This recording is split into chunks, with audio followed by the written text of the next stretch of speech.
Bonjour à tous, je suis ravie de vous retrouver aujourd'hui sur ma chaîne pour vous faire la présentation d'un jeu qui, je pense, est une sortie importante pour cette année 2024.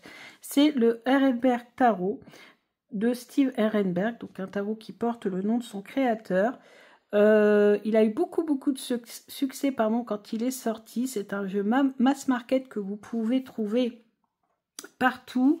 Moi je l'ai acheté donc au Salon des Arcanes, puisque j'ai profité que j'ai acheté le Aphodelon Mystos Tarot pour pouvoir acheter en même temps des mass market. Donc le tarot que je vous ai déjà présenté il y a un moment sur les sorcières et celui-ci.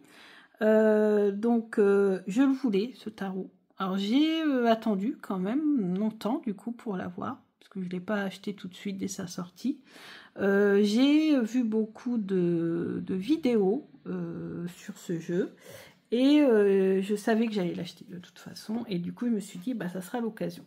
Pour la review, je me suis dit que ça serait intéressant peut-être de vous sortir un Rider-Waite-Smith classique, borderless, pour voir un petit peu comment Steve Ehrenberg a choisi les symboles sur ses cartes, puisque la particularité de ce tarot, c'est qu'il va se fixer sur un élément en particulier de l'image originelle, un symbole.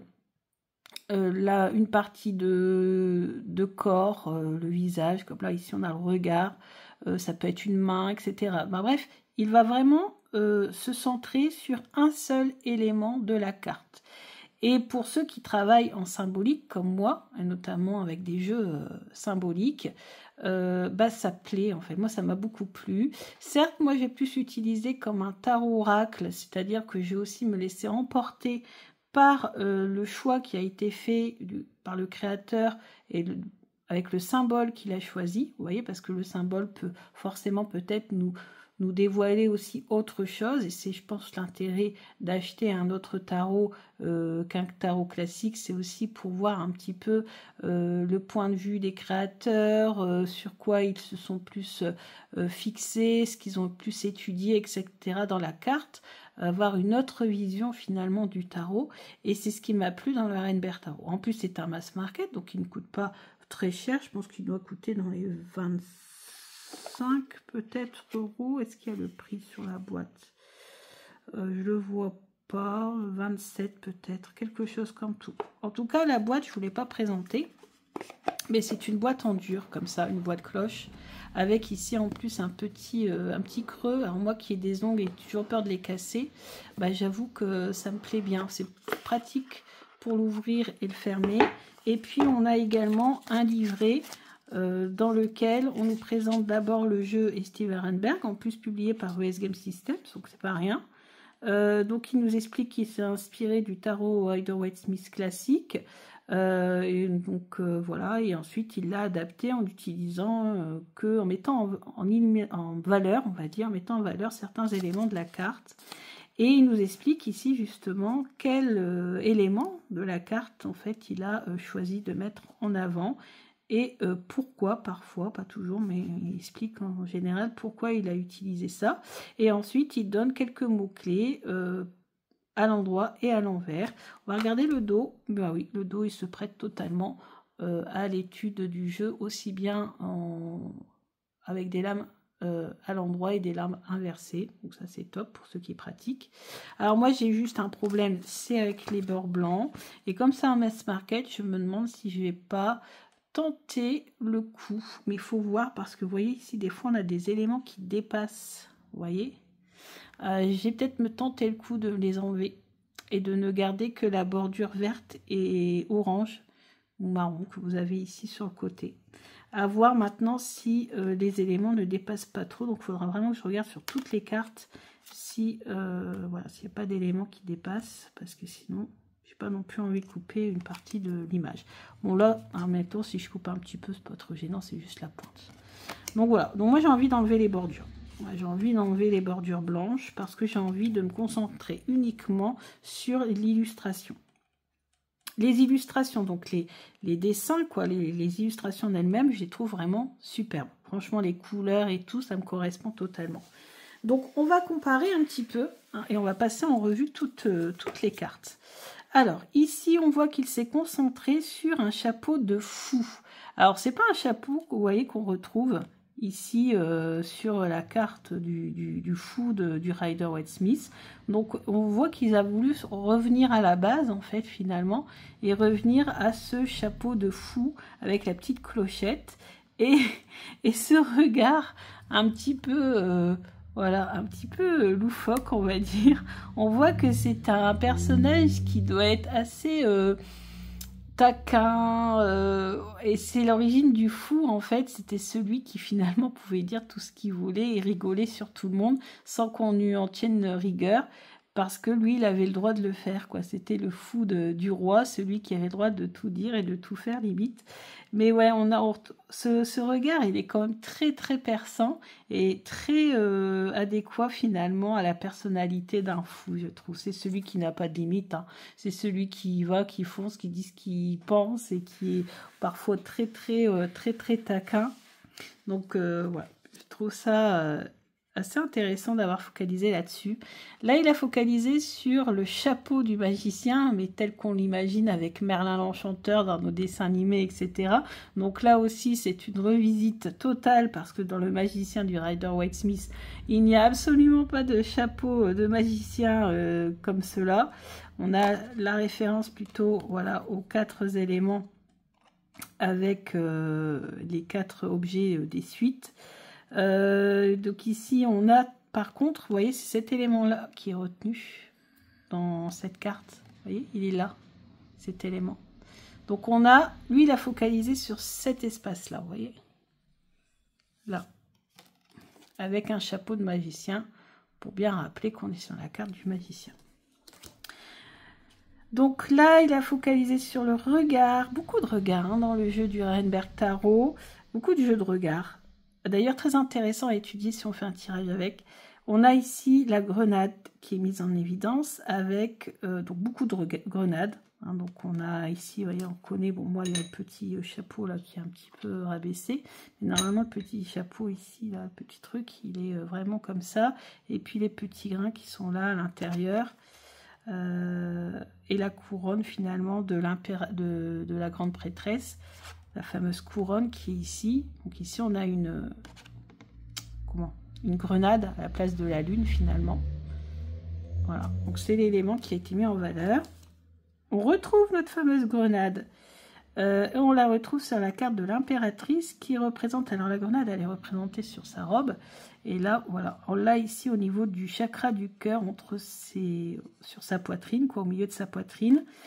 Ça représente donc la féminité, ça représente l'abondance, on a le blé ici, hein, toujours, mais voilà, et symbole du féminin qui est ici, donc vraiment la féminité est mise en évidence ici au niveau de la poitrine et au niveau de la grenade qu'elle tient très fortement près de son cœur, pour représenter aussi peut-être l'empathie, etc.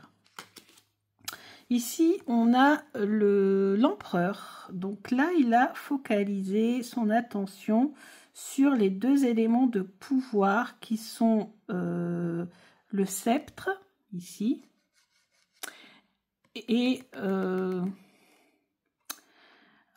globe qui représente aussi, qui est représenté souvent sur les portraits des rois. C'est le globe, en fait. Normalement, c'est un globe terrestre. Et aussi ici sur la représentation ici du taureau, plus que d'un bélier d'ailleurs. Parce que normalement c'est le bélier, hein, l'animal qui est ici, regardez. Mais là c'est un taureau, on est d'accord, hein, les cornes. Bon, il a changé. Et puis la barbe aussi. D'accord? Donc on a les symboles de pouvoir, la force ici, et puis la barbe qui représente, je pense, la sagesse, la maturité.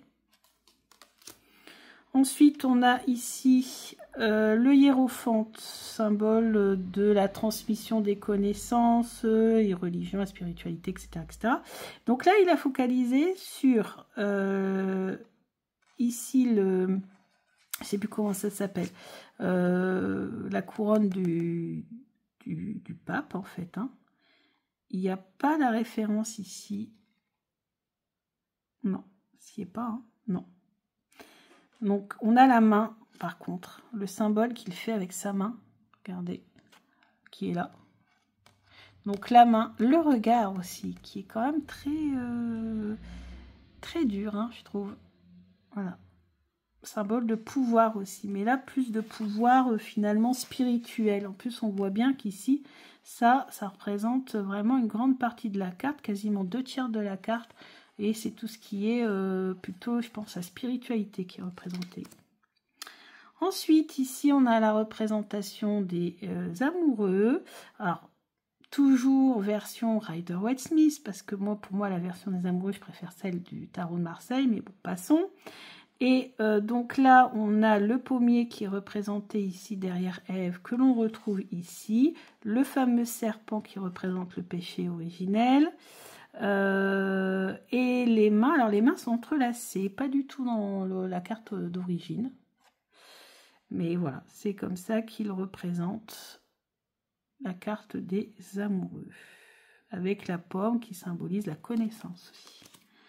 Ensuite, on a ici cette carte. Donc là, on a la moitié d'un sphinx et l'autre moitié de l'autre sphinx. Donc on a finalement 2 parties de visage. Et le symbole ici qui est au milieu des 2 sphinx, qui est représenté en grand, en plein milieu de la carte. Et le sceptre, le bâton de pouvoir du pilote du chariot. Voilà. Mais par contre, on ne voit pas le visage et ni le corps du pilote du chariot, et encore moins ici, là, cette partie-là, là. Donc ça, c'est pas visible. Ni le château qui est derrière. Ensuite, ici, on a la force. Alors, on a encore... Alors là, on a la représentation d'une grande chevelure. Et le lion ici est représenté en médaillon, donc représente le pouvoir intérieur finalement. Et voilà, on a ici également une poitrine qui est mise en évidence avec ce corset pour montrer finalement, pourquoi pas, le pouvoir féminin ou le pouvoir masculin dans la femme ou quelque chose comme ça. Mais en tout cas, c'est ce qui me vient en tête. Voilà. Parce qu'il y a quand même la chevelure qui est mise en évidence, donc, et puis le corset, la poitrine. Ah, bah ici, forcément. Hein, c'est souvent quand on focalise sur la carte de l'ermite, on focalise sur la lanterne. C'est la lanterne qui nous guide dans l'obscurité. Donc là, le personnage est totalement voilà, éclipsé. On a quand même sa main, donc on voit sa façon de tenir la lanterne. Et on a les montagnes aussi, vous voyez, les montagnes qui représentent les obstacles, les blocages. Et la lanterne qui peut-être peut nous éclairer pour éliminer notre chemin. La roue de fortune, donc là représentée, on a des symboles ici, on a les symboles de, comment ça s'appelle, lettres hébraïques je pense, ici. On a le chapeau, on a des représentations ici, donc ici moi je reconnais c'est la représentation de Mercure. Donc les représentations, bah, vous allez me dire qu'on retrouve sur la carte d'origine. Donc là par contre nous n'avons pas les références ici aux animaux qui sont autour, et on a un chapeau. Voilà. Ensuite la carte de la justice, donc là la justice représentée par le marteau et par la justice aveugle, parce que oui, sur une allégorie de la justice a un bandeau sur les yeux. Ensuite on a la carte du pendu, il a focalisé sur les pieds et la corde, les pieds qui sont entravés, même si dans la carte d'origine, il n'y en a qu'un qui est entravé. Hein. La mort, donc là représentée par un squelette, par un crâne. C'est assez original quand même, sa façon de représenter. On a l'impression que le crâne, avec sa main, va sortir de la carte. Alors ensuite, tempérance, donc il a focalisé sur les plumes de l'ange et sur les 2 vasques qui se remplissent mutuellement. Ensuite, le diable, donc il a focalisé sur les cornes et les ailes du diable, la représentation du diable, et le regard aussi du diable. Hein. Ouais, ici, regard très perçant. La tour, ah ben là, écoutez, on a la tour quasiment entière. Hein. Ouais, il n'y a pas focalisé ni sur le sommet, ni sur une fenêtre. Non, non. Il y a tout représenté, les personnages qui en sortent, l'éclair, les montagnes, tout. Ah, là, la fameuse étoile, il a focalisé sur l'étoile, tout simplement. Voilà, une voûte étoilée. Il met une étoile personnifiée un petit peu avec ce visage. Donc ça peut représenter les guides, les défunts, voilà, Providence, l'univers, etc. La lune, donc là il a focalisé sur la lune, pareil qui est personnifié. Le soleil, bien un soleil avec des fleurs. On n'a pas l'enfant. Ensuite, nous avons le jugement. Donc là, il a focalisé sur la trompette de l'ange et sur le cercueil qui s'ouvre. Ensuite, le monde. Alors là, c'est totalement impressionnant. Il a focalisé sur les pieds. Parce que c'est vrai que ce personnage, on a l'impression en effet qu'il danse. Et là, il a mis des ballerines. Et on a quand même un petit morceau de... du cercle ici, qui représente la victoire, je pense. Intéressant. Ah ah! Donc là, carrément, on a un lotus pour l'as de coupe, mais on a quand même la référence à la coupe qui déborde ici, en arrière-plan. Ensuite, nous avons les deux coupes, avec focalisation sur les mains. Et puis, voilà, la créature mystique qui est derrière. Là, il a focalisé sur les trois coupes et sur une main. On devine les deux autres. Ici, sur les bras croisés, il a focalisé sur les bras croisés du personnage qui est là et sur la coupe qui est tendue.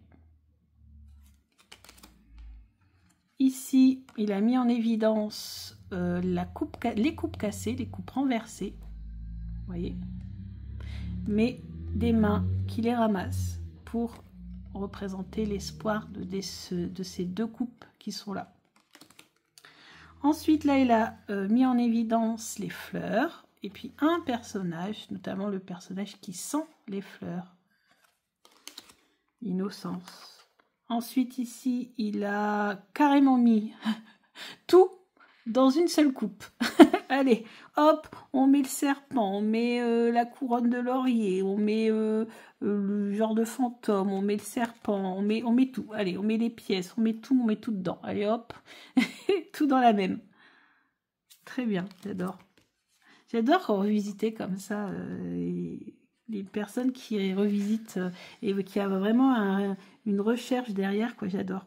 Ensuite ici, oh, regardez, il nous a mis la coupe manquante. Une seule coupe, moi je pense que c'est celle qui manque, qui est là, normalement à l'origine. Et le monsieur là qui part chercher justement celle qui manque. Ensuite, alors là on est dans le 9 de coupe. Le 9 de coupe, c'est une de mes cartes préférées. Là on a quelqu'un qui est extrêmement riche, on le voit à sa bague, ses bagues, ici son turban, on dirait un genre de Maharaja, donc très très riche, mais en même temps il est en train de faire une prière comme s'il était en train de faire un vœu.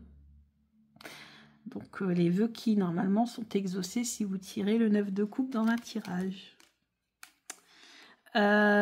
Ensuite ici, donc on a l'arc-en-ciel qui est resté, l'arc-en-ciel ici. Et les coupes ont disparu, mais on a la famille qui est représentée par trois mains de taille différentes. Le père, la mère et l'enfant. Très jolie représentation.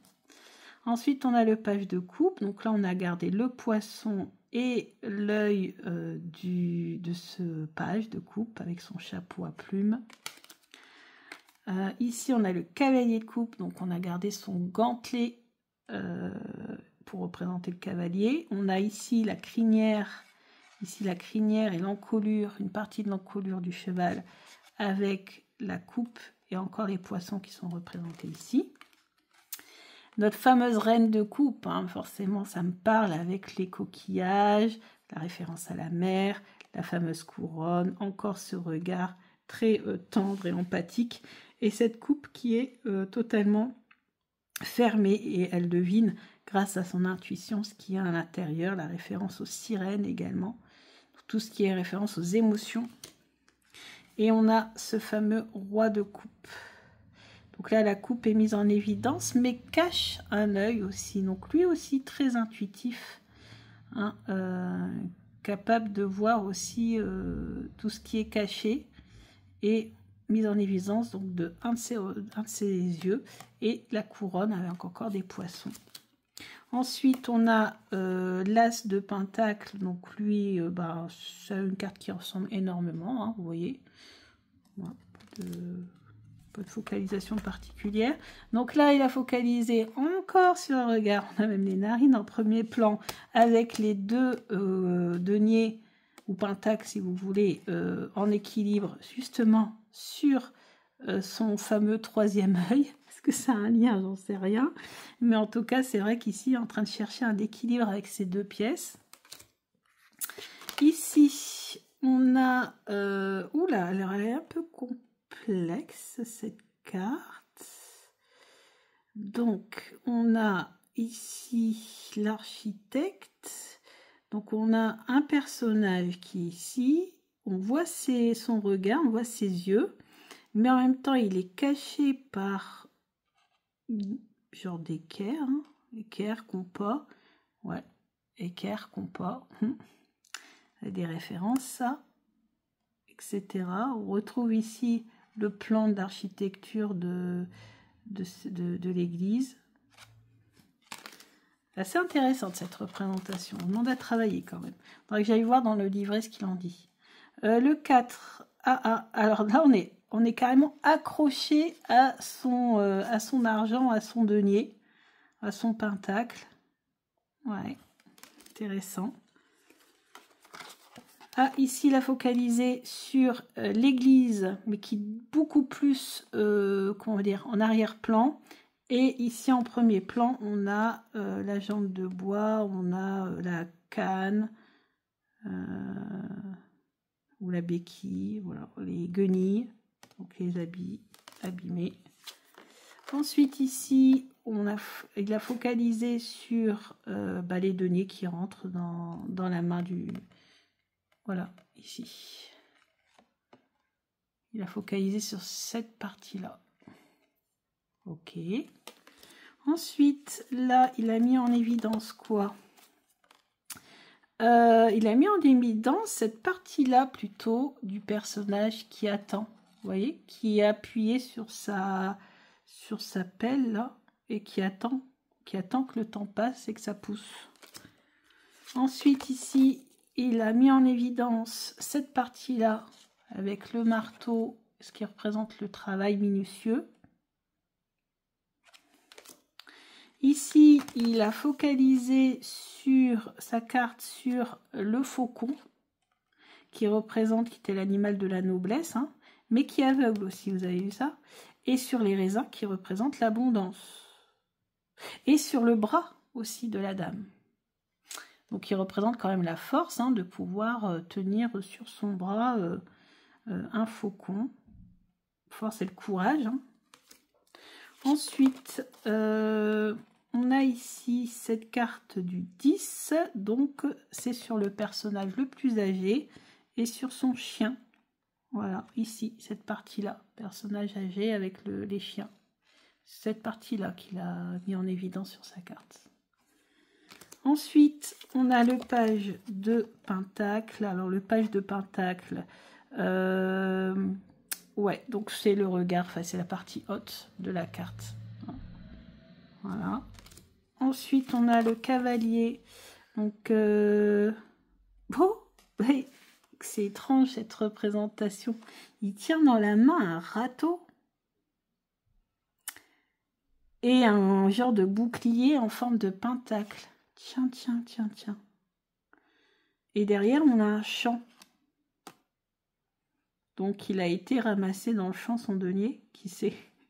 Parce que des fois, le chevalier de pentacle, ça représente la personne qui s'en va au travail, vous voyez, qui va gagner sa croûte, quoi, qui va se donner à fond pour aller récupérer son argent. Ensuite, on a la reine de Pentacle avec, ah oui, le lièvre qui est mis en évidence. Il est où le lièvre sur la carte d'origine? Il est là. Voilà, il accompagne la reine de Pentacle, symbole de la terre en fait, hein, de la fertilité de la terre d'ailleurs. Elle a un regard très doux également. Le roi, alors lui le roi, il a également un œil caché, mais lui c'est par ses sous, ses pièces de monnaie. C'est top, c'est pas mal non plus, hein, à vrai dire. Donc, représentation voilà, qui diffère, mais qui est très intéressante. Ensuite, alors attendez. Moi, ici, j'ai les bâtons avant les épées. Donc, on va revenir. Voilà. On met les bâtons sur le côté. Et je prends les épées. Donc là, on a les épées d'abord dans le Renberg. Donc, épée. Voilà. Donc, ici, on a l'épée. Alors, vous avez vu, il a mis en évidence la main qui tient l'épée. Et il a mis exprès en estompage, je ne sais pas comment on peut dire ça en art, comment ça s'appelle, le pommeau de l'épée. Donc c'est surtout le bas en fait qui est mis en évidence. Et la fameuse couronne, bah, elle n'est pas en haut, elle est en bas. Il l'a redescendue. Ensuite, alors là, l'épée, elle est croisée de façon différente. Elle n'est pas croisée sur la poitrine, elle est croisée devant le visage. De toute façon, le Renberg Tarot, c'est ça. Tout est dans le regard, tout est dans le visage. Enfin, pas tout, mais sur de nombreuses cartes. Oh, regardez-moi ça. Le 3 d'épée, qui est une des cartes qui est les plus tristes hein, du jeu. Le 3 d'épée avec ce personnage qui pleure, donc qui représente la peine. Et puis ce cœur qui est représenté ici, dans la petite fibule qu'il a mis là sur son chapeau.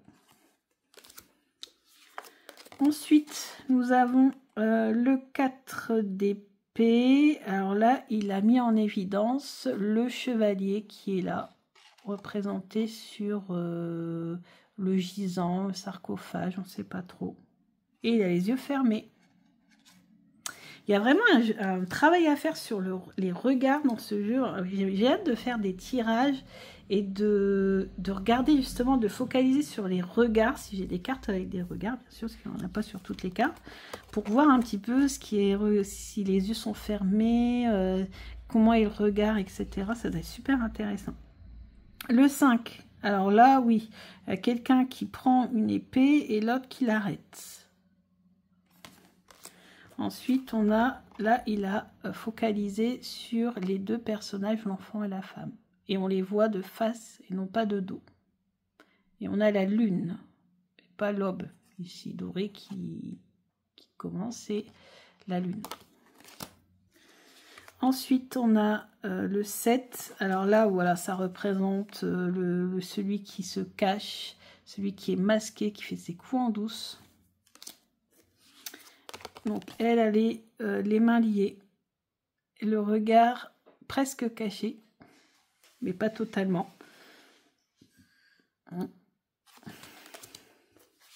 Ici, alors là, on a pas de cheveux, des yeux fermés et beaucoup de nuages, d'ailleurs, qui s'émanent un peu de la tête. Ça représente donc les cogitations, le burn-out, voilà, tout ce qui nous empêche de réfléchir, de dormir, etc. Et ici, alors ce n'est pas un corps qui est transpercé, mais un parapluie qui peut représenter par exemple la protection. Donc ça, c'est peut-être toutes les énergies négatives ou les critiques, les choses mauvaises qui viennent nous perturber notre aura, notre protection psychique, la protection énergétique, vous voyez. Moi, je le vois comme ça. N'hésitez pas à me dire hein, si vous voyez d'autres trucs en commentaire. Le page d'épée. Donc là, il a focalisé sur le visage, mais l'épée voilà, n'est pas disposée de la même façon.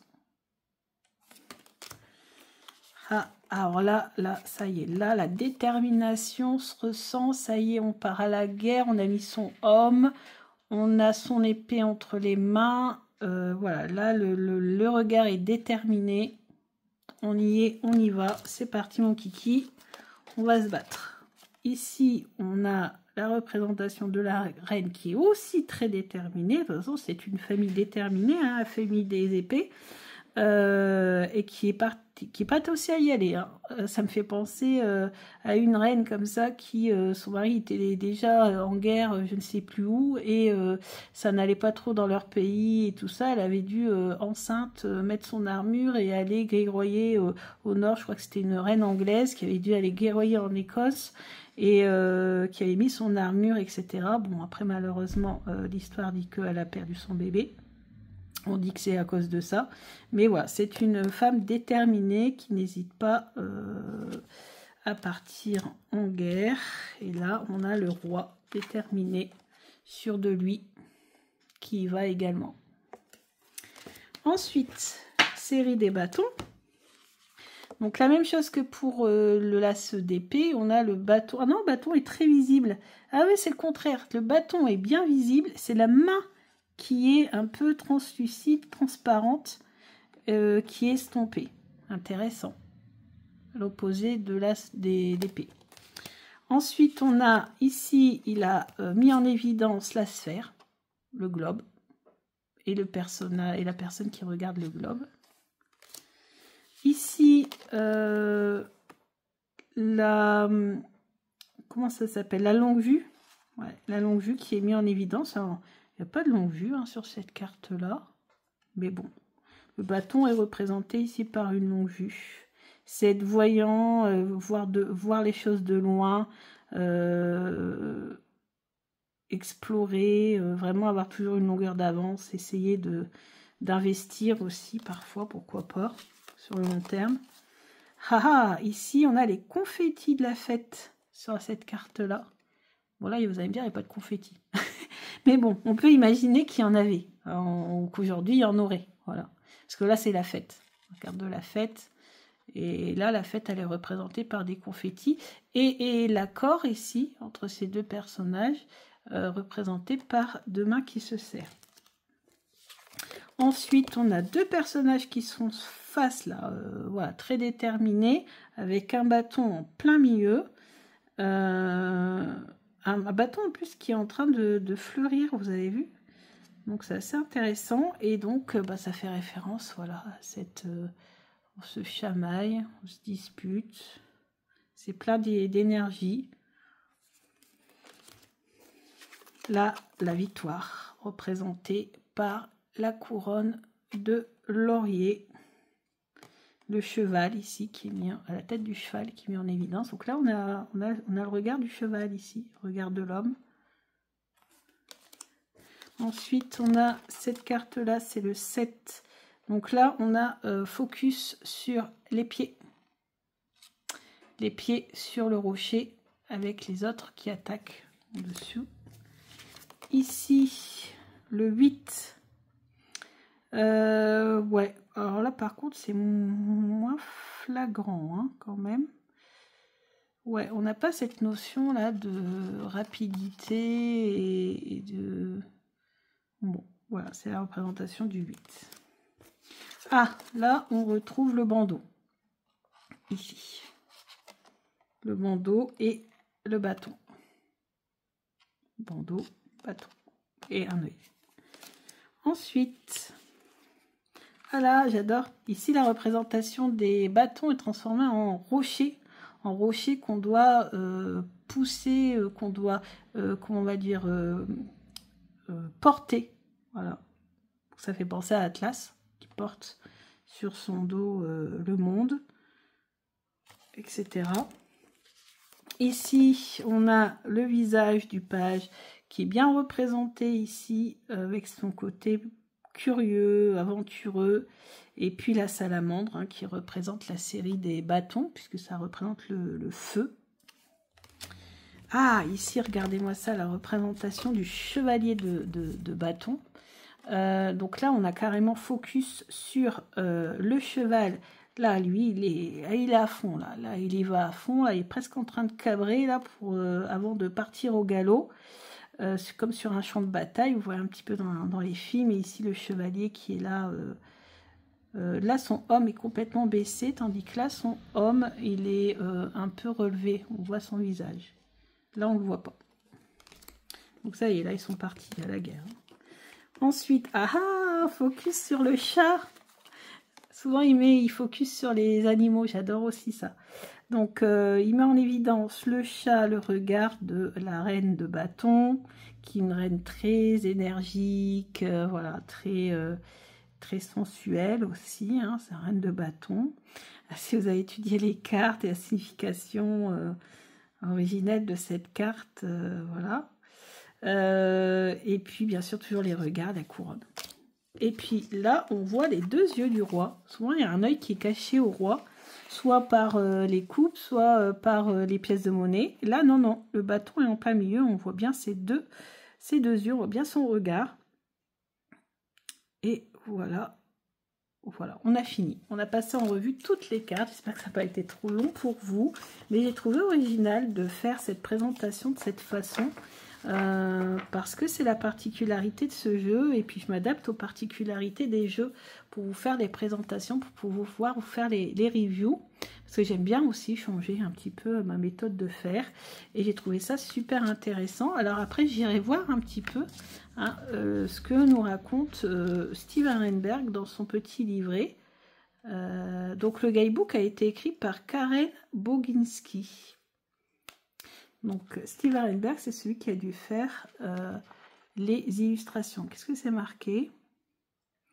Ok, ça contraste avec la vision traditionnelle du tarot. On est d'accord.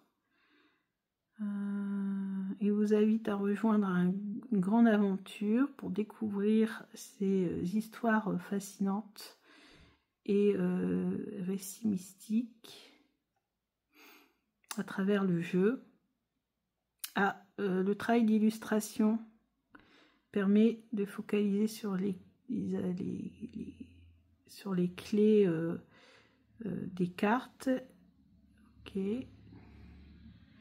Voilà, 78 cartes, oui, ok. Bon, après, on n'a pas trop d'informations, peut-être dans le guidebook, mais je pense que Steve Arenberg, c'est celui qui a dû concevoir les illustrations. Je ne sais pas quelle technique il a utilisé pour les créer. Bon, c'est sûr qu'il ne s'est pas d'IA, ça c'est sûr et certain. Donc ça, on peut y aller sans problème. Mais je ne sais pas trop quelle technique il a utilisé pour les faire, ces cartes. Bon, voilà. En tout cas, on a tout passé en revue. J'espère que cette vidéo vous aura plu. Et je vous dis à bientôt pour d'autres vidéos. Gros bisous!